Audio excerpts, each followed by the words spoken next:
साथियों, किसान आंदोलन में जो वर्तमान में देश के अंदर चर्चा चल रहा है, जिस तरीके से भाजपा और आरएसएस और केंद्र की जो नरेंद्र मोदी की सरकार है, वो देश के अंदर किसानों को गुमराह करने की कोशिश कर रही है। जो आंदोलन कर रहे हैं उनको सारा जो बिल है उसके फायदे समझ में नहीं आ रहे हैं। अब हम देश के जो किसान है, देश की जनता है, उसको जो बिल के कृषि बिल के फायदे हैं उनको समझाएंगे। उसके लिए वो चौपाले लगा रहे हैं, पंचायतें लगा रहे हैं, प्रेस कॉन्फ्रेंस कर रहे हैं। बहुत लंबा चौड़ा एक योजना उन्होंने पेश किया। तो हमने फैसला किया साथियों कि इस बिल की जो कमियां हैं, बिल के अंदर जो सिस्टमेटिक तरीके से जो गड़बड़ है, उसको समझ करके हमने एक छोटी सी सीरीज बनाने का फैसला किया। और इसमें हम कोशिश करेंगे कि सारी जो बारीकियां हैं, जो वर्तमान में बिलों के अंदर क्या क्या कमियां हैं, क्या क्या उससे नुकसान होने वाले हैं और आने वाले टाइम में किस तरीके से नुकसान होने वाले हैं और किसानों को क्या क्या नुकसान होने वाले, इसके संबंध में हम बात करेंगे। जो वास्तविकताएं हैं, जो आज बड़ी बहस चल रही है खेती के ऊपर, इसको हम साथी अच्छी तरीके से समझ सकें। तो साथी हम इस सीरीज को शुरू करते हैं और पहले हम आपको आगे जो कानून बने उसके पहले की जो स्थिति है वो भी हमको समझना जरूरी है। पहले हम उसको समझा देते हैं, उसके बाद से फिर साथियों कानूनों के बारे में बात करेंगे। तो इस वीडियो के अंदर जो परिस्थिति है उस परिस्थिति के बारे में हम आपको बताएंगे। साथियों, सबसे पहले बात ये समझना है कि हमारा देश कृषि प्रधान देश है और इस देश की विडंबना रही है कि आजादी के बाद से कृषि को प्राथमिक रूप से जिस तरीके से कृषि में इन्वेस्टमेंट होना चाहिए था उस तरीके से इन्वेस्टमेंट कृषि में नहीं हुआ। पहली बात हमको ये समझना है। दूसरी बात साथियों समझना है कि 1990 के बाद जब से ये नई आर्थिक नीति आई है, मैं इसके वीडियो मैंने पहली जो किसानों की आंदोलन की सीरीज बनाई है उसमें जो पहला जो वीडियो है उसमें अंतरराष्ट्रीय परिस्थितियों को मैंने समझाया है। तो साथियों 1991 के बाद से जो नई आर्थिक नीतियां आई दुनिया के अंदर, इन नई आर्थिक नीतियों में जो कॉन्सेप्ट को बदला, खेती को फायदे का सौदा बनाना है, खेती को मजबूत करना है, किसानों को मजबूत करना है, किसानों को आत्मनिर्भर करना है, इसके कॉन्सेप्ट के जगह 1991 के बाद ये कॉन्सेप्ट आया कि खेती को अब बाजार के ऊपर छोड़ना है। जिस तरीके से यूरोप के देश और खासतौर से अमेरिका के अंदर जो ओपन मार्केट इकोनॉमी है खेती के अंदर, उस तरीके की ओपन मार्केट इकोनॉमी हमारे देश के अंदर लाना है। ये 1991 के बाद से शुरू हो गया था। 1996 में जब WTO बना, WTO बनने के बाद से WTO ने और विश्व बैंक के माध्यम से हमारे जो दुनिया के पूंजीपति है उन्होंने बाकी के देशों के ऊपर एक कृषि नीति के माध्यम से अपनी नीतियों को थोपना शुरू किया और उसके अंदर ये कहा कि आप अपने बाजार को खोलिए और आप जो सब्सिडी दे रहे हैं उस सब्सिडी को खत्म कीजिए और धीरे धीरे करके मार्केट को, खेती को पूरी तरीके से जो देसी विदेशी कॉर्पोरेट्स कंपनियां हैं, पूंजीपति हैं, उनके हवाले कीजिए। और इसके पहले साथियों ध्यान रखना है कि जब ये कॉन्सेप्ट आया, इसके पहले हमारे देश की खेती में और उस समय भी हमारे देश की खेती में ये कानूनी रूप से था कि जो देसी विदेशी जो कंपनियां हैं, कॉर्पोरेट्स कंपनियां हैं, उनको खेती का जो सेक्टर है उसमें आने की इजाजत नहीं थी। जो आड़तीय थे, जो भी हमारा सिस्टम था, APMC थी, जो मंडी सिस्टम था, उसी के अंदर जो किसान की फसल को बेचना, सरकार उसको सहूलियत देती थी, सरकार सारी सुविधाएं देती थी, सरकार सब्सिडी देती थी, खाद बीज की सब्सिडी देती थी, संसाधनों को उपलब्ध कराती थी, सरकार की जिम्मेदारी थी। तो पहले सरकार की जिम्मेदारी थी। सरकार की जिम्मेदारी को हटा करके 1991 के बाद कैपिटलिस्ट पूंजीपतियों के हवाले करने का फैसला किया, जिसको निरंतर सारी सरकारों ने आगे बढ़ाया। तो पहले तो हमको इस कॉन्सेप्ट को समझना है। जो भी कृषि विशेषज्ञ हैं, कृषि विशेषज्ञों में भी समझना दो तरीके की टीमें हैं। ये कृषि विशेषज्ञ हैं जो ये चाहते हैं कि हमारा किसान आत्मनिर्भर हो, हमारा जो किसान मजबूत हो, सरकार किसान को सहयोग करे और जो हमारा देश का बजट है उसका बड़ा हिस्सा कृषि क्षेत्र में उसका निवेश हो, यानी सरकारी निवेश हो, सरकार निवेश करे और सरकार किसान को मजबूत करे। उसके बाद से किसान का जो फसल है, उसकी जो फसल है उसको दुनिया के बाजारों में एक्सपोर्ट करे, ये सरकार करे। तो एक तो इस तरीके के जो हमारे बुद्धिजीवी हैं, जो कृषि विशेषज्ञ हैं, इस तरीके की सोच के लोग हैं। दूसरे जो साथियों कृषि विशेषज्ञ हैं वो ये कहते हैं कि जो ये फ्री इकोनॉमी है, जो अमेरिका का जो इकोनॉमी है, जो बाजार का इकोनॉमी है, इस इकोनॉमी के ऊपर कृषि व्यवस्था को छोड़ देना चाहिए।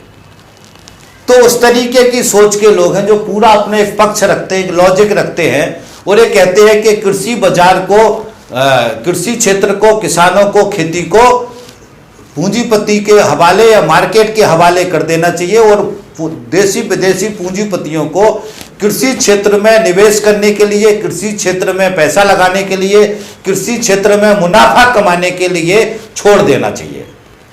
तो बुद्धिजीवियों के अंदर भी इस तरीके की दो तरीके की लॉबी है, ये भी हमको ध्यान रखना है। तो साथियों आगे क्या हुआ थी, जितनी मंडियां चाहिए थी उतना मंडी बनाने का जो सरकार का काम था, सरकार ने वो काम बंद कर दिया। कब से कर दिया? 1991 के बाद से बंद कर दिया। 1996 के बाद से और ज्यादा बंद कर दिया। 1999 के बाद से जब अटल बिहारी जी की सरकार आई थी, उसके बाद से और ज्यादा जो कृषि क्षेत्र में निवेश होना था, सरकार ने उस निवेश को कम कर दिया। यानी धीरे धीरे सरकार ने इस निवेश को कम किया और ये कोशिश की कि ये जो मंडी है, बाकी जो किसान की व्यवस्था है, उसमें अब जो है बाजार खोलना है और बाजार खोल करके देशी विदेशी कंपनियों को इसमें इन्वॉल्व करना है। जब ये कॉन्सेप्ट देवगौड़ा की सरकार थी वो लेकर के आए थे, उस समय जो बीजेपी थे और आरएसएस थे ये विरोध करते थे इस कॉन्सेप्ट का। उसके बाद से जब अटल बिहारी की सरकार आई तब इन्होंने इस कॉन्सेप्ट के बारे में चर्चा की, बहुत सारा निजीकरण किया। उस समय कारखानों का निजीकरण किया, जो बहुत सारी संपत्तियों को बेचा और इस नीति के बारे में भी चर्चा की। तो उस समय जब ये नीति के बारे में चर्चा हो रही थी तो कांग्रेस उसका विरोध कर रही थी, इसी पूरे कॉन्सेप्ट का। उसके बाद से फिर कांग्रेस की सरकार आई तो कांग्रेस ने उस नीति को आगे बढ़ाने की कोशिश की। उन्होंने ये कहा कि हम इसमें निजी निवेश लाएंगे, इसके मार्केट को खोलेंगे। तो उस समय जो है बीजेपी ने फिर विरोध किया और उसके बाद से फिर 2014 में जब बीजेपी की सरकार दोबारा आई तो फिर बीजेपी खुले रूप से इस कॉन्सेप्ट की तरफ चली गई और 100% एफडीआई कर दी इन्होंने। खुले रूप से इस जो व्यवस्था थी, इस व्यवस्था को सही कहा उन्होंने। फिर पहले विरोध कर रहे थे, फिर सही कहा और उस दिशा पर आगे बढ़े और उन्होंने धीरे धीरे करके यहां तक आ गए कि ये पूरी तरीके से घोषित कर दिया कि अब जो है एक खेती देशी विदेशी जो कॉर्पोरेट्स कंपनियां हैं उनके लिए खोल दिया जाएगा और वही इस खेती को चलाएंगे, वही इस खेती का विकास करेंगे। सरकार का इसमें अब निवेश नहीं होगा, इन्वेस्टमेंट नहीं होगा, ये ओपन मार्केट होगा। तो ये विकास क्रम है जिसको हमको साथी अच्छी तरीके से ध्यान रखना है। इसी विकास क्रम की इसलिए आज की तारीख में बीजेपी अभी ये कोशिश कह रहे हैं, बीजेपी के नेता कह रहे हैं कि ये तो 1999 के पहले से चल रहा है। ये शुरुआत उस समय हुई थी, उसके बाद से बीजेपी ने करी, कांग्रेस ने करी, फिर बीजेपी ने करी। ये बीजेपी वाले कह रहे हैं। तो हमको इनकी राजनीति को भी अच्छी तरीके से समझना है कि ये सब ढोंग करते रहे। जब बीजेपी की सरकार थी तो कांग्रेस ने विरोध किया, कांग्रेस की सरकार थी तो बीजेपी ने विरोध किया। मगर असल बात यह है कि ये जो नई आर्थिक नीतियां थी इसको बीजेपी और कांग्रेस दोनों ने लागू किया। जिसकी भी सरकार है उसने उसको आगे बढ़ाया। 2014 से साफ तौर पर, सीधी तौर पर नरेंद्र मोदी की जो सरकार है उसने नंगे रूप में बहुत ही ताकतवर और तेजी से इन नीतियों को आगे बढ़ाने का काम किया। तो पहली बात तो साथी ये समझना है, इस कॉन्सेप्ट को हमको समझना है क्योंकि इसको हमको ध्यान रखना जरूरी है, तभी हम आगे की सारी चीजों को पकड़ पाएंगे। अब दूसरी बात ये समझना है साथियों कि आजादी के बाद से हमारी जो खेती के विकास क्रम को थोड़ा सा समझना है।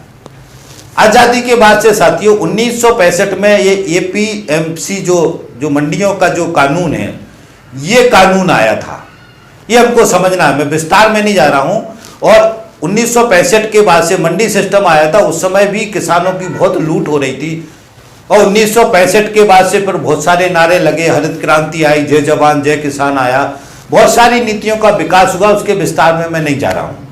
मगर साथियों खेती का विकास रेगुलर हुआ, मंडियों का विकास हुआ, बहुत सारे डेवलपमेंट हुए। मगर मैं फिर से कह रहा हूं कि खेती में जितना इन्वेस्टमेंट होना था उतना नहीं हुआ। जितना ज्यादा हमारे देश की सरकार ने उद्योगों में इन्वेस्टमेंट किया, कांग्रेस की सरकारों ने भी उद्योगों में ज्यादा इन्वेस्टमेंट किया, किसानी में कम इन्वेस्टमेंट किया। और बीजेपी की सरकार तो बिल्कुल एक तरफा है, आगे हम इसको बताएंगे आपको। और मैंने जैसे आपको बताया कि 1991 के बाद से जो सरकार का नजरिया बदल गया, सरकार ने जो किसान को जो सरकारी इन्वेस्टमेंट था वहां से करना लगभग बंद कर दिया या धीरे धीरे कम कर दिया। और उसके बाद से धीरे धीरे जो सब्सिडी थी उसको हटाना शुरू कर दिया। ये यहां से शुरू हुआ। तो 1991 के पहले की एक परिस्थिति थी, 1991 के बाद से दूसरी परिस्थिति बन गई, जिसको हमको साथ ही ध्यान रखना है। तो ये कॉन्सेप्ट को समझना साथियों, जो मंडी जितनी देश के अंदर होना थी, 7000 मंडी थी। एक रिपोर्ट ये बताती है कि देश के अंदर अगर 5 किलोमीटर के राउंड के अंदर एक मंडी बने तो देश के अंदर 42,000 मंडियां होना चाहिए। पूरे देश के अंदर 42,000 किसान मंडी होना चाहिए। तो 42,000 किसान मंडी की जगह केवल 7,000 किसान मंडी है, वो भी बड़ी संख्या में पंजाब और हरियाणा के अंदर। तो ये सरकार का जो डेवलपमेंट, इसको हमको समझना, सरकार ने जो काम करना था वो नहीं किया। मैं सबकी बात कर रहा हूं, चाहे बीजेपी की रही हो चाहे कांग्रेस की रही हो, किसी ने भी इस मंडी सिस्टम को, देश के अंदर मंडी सिस्टम सही तरीके से चले, उसको नहीं बढ़ाया। दूसरा कॉन्सेप्ट क्या था कि इनको मंडी सिस्टम कमजोर करना था, खत्म करना था और निजी पूंजीपतियों को घुसाना था, इसलिए मंडी सिस्टम का इन्होंने डेवलपमेंट नहीं किया। ये पहलू ये ध्यान रखना है। इसलिए साथियों, जो 7,000 मंडी की जगह 42,000 मंडी होना थी देश के अंदर, मगर ये बड़पना है कि केवल 7,000 मंडी है, वो भी उस सुचारू रूप से संसाधन के साथ नहीं चल रही जिस सुचारू रूप से संसाधन के साथ चलना थी। तो ये इतिहास भी हमको साथ में ध्यान रखना है। तो हम ये कह सकते हैं कि आज जो सरकार ये कह रही है कि हम निजी पूंजीपतियों को छोड़ना चाहते हैं, निजी पूंजीपतियों को मंडी देने की परमिशन कर रहे हैं, तो हमको ये समझना है कि ये जो 6% तो ही न्यूनतम समर्थन मूल्य पे खरीदी हो रहा, सरकार खरीदी कर रही है, बाकी तो सारा निजी पूंजीपति ही खरीद रहे हैं। तो उससे क्या बदलाव आ गया? ये तो पहले से सिस्टम है जो आप कह रहे हो, ये हमको समझना है। तो जो 6% जो न्यूनतम समर्थन मूल्य पे खरीदी होती है, 94% फसल न्यूनतम समर्थन मूल्य पे खरीदी नहीं होती है। ये हमको समझना है। जिस पे सरकार को काम करना चाहिए था, जिसको सरकार को मंडियां बनानी थी, जिसको सरकार को एक कोशिश करनी थी कि किसान की न्यूनतम समर्थन मूल्य पे खरीदी हो, उसके ऊपर सरकार ने काम नहीं किया। और सरकार इसको देसी विदेशी पूंजीपतियों को बीच में किसान को छोड़ने का एक कानून लेकर के आ गई। तो ये सरकार का गलत दिशा है। सरकार को इस दिशा में जो काम करना था उस दिशा में सरकार ने काम नहीं किया। ये भी हमको साथियों ध्यान रखना है इसी विकास क्रम में। दूसरा एक चीज और समझना साथियों कि ये जो न्यूनतम समर्थन मूल्य है वो सरकार 23 फसलों का घोषित करती है, मगर न्यूनतम समर्थन मूल्य पे खरीदी केवल 2-3 फसलों की होती है, खास तौर से गेहूं का और चावल का, और कुछ दालें खरीदी जाती है बहुत कम। तो हमको ये समझना है कि जो न्यूनतम समर्थन मूल्य पे किसान की खरीदी हो, ये सरकार को करना था, जबकि न्यूनतम समर्थन मूल्य जितनी फसलों का घोषित करती है सरकार, न्यूनतम समर्थन मूल्य पे खरीदी नहीं होती है उनकी। ये हमको समझना है, उनकी खरीदी नहीं होती है और न्यूनतम समर्थन मूल्य से बहुत कम दामों पे आड़तीय है या जो निजी पूंजीपति है, निजी जो कंपनियां हैं, वो उनकी किसान की फसल को खरीदते हैं। साथ ही एक बात को और समझना है, बहुत बड़ी विडंबना है हमारे देश के अंदर। हमारा देश कृषि प्रधान देश है और हर सरकार जो आती है वो किसानों के लिए गाना गाती है, मगर इस कृषि प्रधान देश में किसानों का इन्वेस्टमेंट जो खेती में सरकार ने किया और किसान की जो आय बढ़ाने के लिए किया, उसको अगर हम देखते हैं और उसके साथ में जो इंडस्ट्री है, उद्योग हैं, पूंजीपति हैं, उनको सरकार ने जितना इन्वेस्टमेंट किया उसमें बहुत फर्क है। मैं आपको एक उदाहरण से समझाना चाहता हूं। 2014 से 2019 के बीच के जो बैंकों का एनपीए होता है, जो कर्जा लेता है, पूंजीपति जो कर्जा लेता है बड़ बैंकों से और कर्जा चुकाता नहीं है, उसको एनपीए कहते हैं। सरकार जो है उसको बट्टे खाते में डालती है और बाद में इस बट्टे खाते को सरकार अपने बजट से, केंद्रीय बजट से उसको भरती है और या बैंकों के मुनाफे से उसको एडजस्ट कराती है, और उसके अलावा जो पूंजीपति को ऋण दिया है वो चुकाता नहीं है, और ऋण उसको चुकाने की जरूरत नहीं होती। तो ये जो पैसा है इसको एनपीए कहते हैं, बैंकों की भाषा में एनपीए कहते हैं। 2014 से लेकर के 2019 के बीच का जो डाटा है उसमें 25 लाख करोड़ रुपया एनपीए हुआ है, के चलते कि 5 लाख से 8 लाख करोड़ के बीच में उनको बजट में टैक्स में छूट मिलती है, हर बजट में। अब ये समझते जाना, इतना पैसा उद्योगों को दिया। किसानों का टोटल कर्जा, कुल कर्जा 2018 का आंकड़ा बता रहा हूं, 2018 तक के जो आंकड़े हैं उसके आधार पर 12,60,000 करोड़ था। अब 12,60,000 करोड़ का किसानों के बारे में सरकार के पास पैसा नहीं है, और पूंजीपतियों को देने के लिए 25 लाख एनपीए हो गया, तो 5 लाख भी एवरेज हम मान लेते हैं जो टैक्सों में छूट दे रहे, तो 25 लाख करोड़ हो गया, यानी 50 लाख करोड़ का फायदा दे दिया। किसानों का 12 लाख करोड़ माफ नहीं हो सकता है। तो ये नीति है जिसको हमको समझना है साथियों। सरकारों ने उद्योगपतियों पर पैसा लुटाया, और कांग्रेस की सरकार रही हो या बीजेपी की सरकार, अभी सारी ये पूंजीपतियों की सरकारें थी, पूंजीवादी सरकारें थी। जो आज बीजेपी का हाल है वही एक समय कांग्रेस का हाल था। तो इन्होंने पूंजीपतियों को पैसा लुटाया, पूंजीपति माला माल हुए, और देश की किसान जो जनता है, किसान है, उसके ऊपर जो बड़ा इन्वेस्टमेंट होना था उसके लिए कभी बजट नहीं दिया। ये भी हमको इस कॉन्सेप्ट को समझना, जिसका परिणाम है कि किसान की ये दुर्दशा हुई। ये भी हमको अच्छी तरीके से ध्यान रखना है, ये किसान की दुर्दशा का एक बहुत बड़ा कारण है जो सरकारों ने किया। एक बात और समझनी है साथियों, किसान के साथ ऐसी विडंबना है कि पूंजीपति जो है अपना प्रोडक्ट बनाता है, उसने कुछ भी बनाएगा। जैसे मैं उदाहरण के लिए एक पेन समझ लेता हूं, एक पेन कोई कारखाना मालिक बनाता है, तो पेन की कीमत वो कारखाना मालिक तय करता है, उसमें मुनाफा भी जोड़ता है। मुनाफा कितना जोड़ना है उसके ऊपर डिपेंड होता है। जैसे पेन बना करके अगर 2 रुपए में तैयार हुआ तो उसको 5 रुपए में बेचना, या 10 रुपए में बेचना, या 100 रुपए में बेचना, ये पूंजीपति तय करता है, उसके ऊपर एमआरपी लिखता है। और जो एमआरपी लिख करके वो बाजार में अपना पेन लेके आता है, उस एमआरपी पे उसका पेन बिकता है। जो एमआरपी है उससे कम पे वो नहीं बिकता है। तो पूंजीपति के लिए सरकारें और सब लोगों का और समाज का भी एक कॉन्सेप्ट है कि कोई सामान खरीदेंगे तो जो उसके ऊपर कीमत लिखी हुई है, जो पूंजीपति ने लिखी है, पूंजीपति ने तय की है, उसके आधार पर उस सामान को खरीदेंगे। ये शुरू से चला आ रहा है। मगर किसान की विडंबना है कि किसान जो फसल उगाता है उसकी कीमत किसान तय नहीं कर सकता, उसकी कीमत किसान अपना डिसाइड नहीं कर सकता। कितने में किसान को पड़ रहा है, कितने में उसकी लागत लग रही, इसका कोई कैलकुलेशन ही नहीं है।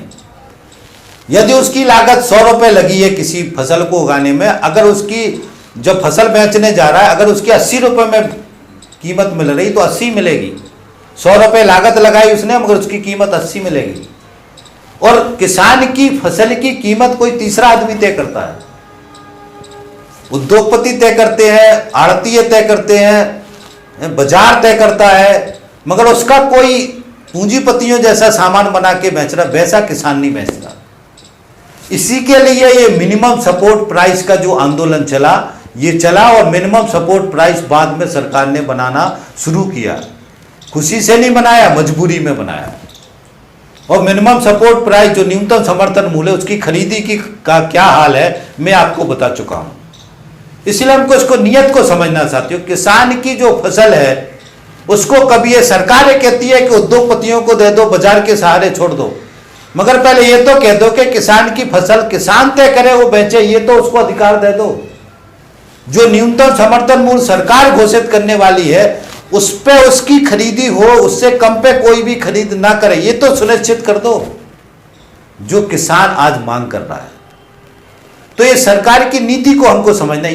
यही सरकार की गलत नीतियां शुरू से जो रही हैं, और सरकार नीतियों को मजबूत करने की जगह सरकार इसको दोबारा किसानों को देसी विदेशी पूंजीपतियों के हवाले कर रही, जिसमें एमएसपी को भी डाइल्यूट कर रही। वापस जो ऐसी व्यवस्था थी जब एमएसपी नहीं था, उस तरीके की व्यवस्था में किसानों को दोबारा धकेल रही और किसानों का संरक्षण सरकार नहीं करेगी। सरकारें कह रही कंपनियों का और किसान का सीधा एग्रीमेंट होगा, और एग्रीमेंट में ये शर्त नहीं है, इसको ध्यान रखना अच्छी तरीके से कि जो निजी पूंजीपति का किसान का एग्रीमेंट होगा वो मिनिमम सपोर्ट प्राइस से नीचे नहीं होगा, ये भी कानून के अंदर नहीं है। तो ये बदमाशी है सरकार की, यही गलत नीतियां जिसको हमको समझना है, जिस कारण से ये सरकार किसानों को लुटने के लिए छोड़ रही है और किसानों को लूटें, इस तरीके की परिस्थिति के सारे रास्ते सरकार बना रही है। इस कारण से किसान विरोध कर रहे हैं, इसलिए ये नीतियां किसानों के विरोध में है, देसी विदेशी कॉर्पोरेट कंपनियों के पक्ष में है। हम ये बार बार इस बात को कह रहे हैं। और अंत में साथ ही इस कॉन्सेप्ट को समझना अच्छी तरीके से कि बीजेपी आरएसएस की जो समझ को समझना, बीजेपी आरएसएस का कॉन्सेप्ट ये अति दक्षिणपंथी संगठन है, ये देसी विदेशी कॉर्पोरेट कंपनियों का संगठन है आरएसएस और भारतीय जनता पार्टी। भारतीय जनता पार्टी घोषित रूप से वो कहते हैं कि वो अति दक्षिणपंथी हैं। इसका अर्थ होता है कि पूंजीपतियों की पार्टी है। हमारी देश की जनता जागरूक नहीं है, समझ नहीं पा रही है, वो खुले रूप से कहते हैं। और आज की तारीख में हम देखते हैं कि वो इस तरह अभी अडानी और अंबानी का प्रचार भी बीजेपी आरएसएस के लोग कर रहे हैं। तो हमको इनके चरित्र को समझना साथियों, ये पहले से घोषित रूप से देसी विदेशी पूंजीपतियों के लोग हैं, उनके लिए काम कर रहे हैं। हमारी धर्म और संस्कृति का, हिंदू धर्म का चोला ओढ़ करके हमारे बीच में है। तो ये इनका पॉलिटिक्स है जिसको हमको समझना है। ये धर्म का इस्तेमाल कर रहे हैं राजनीति के लिए, देसी विदेशी कॉर्पोरेट कंपनियों को जमाने के लिए, उनका फायदा करने के लिए। तो इस चरित्र को भी हमको समझना है। इसके साथ ये समझना है कि आरएसएस को झूठ बोलता है, बहुत झूठ बोलने की कला है इनके अंदर। इनको झूठ बहुत ताकतवर तरीके से बोलते हैं, अच्छी तरीके से समझ लो। हर बात में इनका झूठ है। वो ये कहते हैं कि हमारे पास ये कला है। वो आरएसएस में खासतौर से झूठ को ताकतवर तरीके से बोलने का कला सिखाया जाता है। इसलिए बीजेपी आरएसएस के जितने नेता धड़ल्ले से झूठ बोलते हैं, उनको कोई शर्म नहीं होती है, क्योंकि उनके खून के अंदर है, ब्लड के अंदर है। उनको ये ट्रेनिंग दी गई है कि आपको झूठ को भी ताकतवर तरीके से बोलना, झूठ को भी सच बनाना है। इसलिए आज पूरा किसान, पूरा देश समझा चुका है इनको, और वो भी जानते हैं कि कृषि बिल किसानों के हित में नहीं है, मगर वो मान नहीं रहे हैं। पूरे देश के अंदर प्रचार कर रहे हैं। नरेंद्र मोदी सहित पूरी सरकार, पूरे मंत्री, अभी वो जो चौपालें कर रहे हैं, उनके जो मुख्य, सब लोग लगे हैं इस किसान बिल को सही कह रहे हैं वो, तबकि वो जानते हैं कि किसान बिल सही नहीं है, किसानों के पक्ष में नहीं है, ये देसी विदेशी कॉर्पोरेट कंपनियों के पक्ष में है। तो उनका जो झूठ बोल के झूठ को सच बनाने का जो ताकत है, उस पर उनको बहुत कॉन्फिडेंस है, क्योंकि वो शुरुआत से देश की जनता को बेवकूफ बनाते आए, मूर्ख बनाते आए, हर झूठ को थोपते आए, वो हर झूठ से जनता को मूर्ख बना करके जनता का राजनीतिक दुरुपयोग करते आए।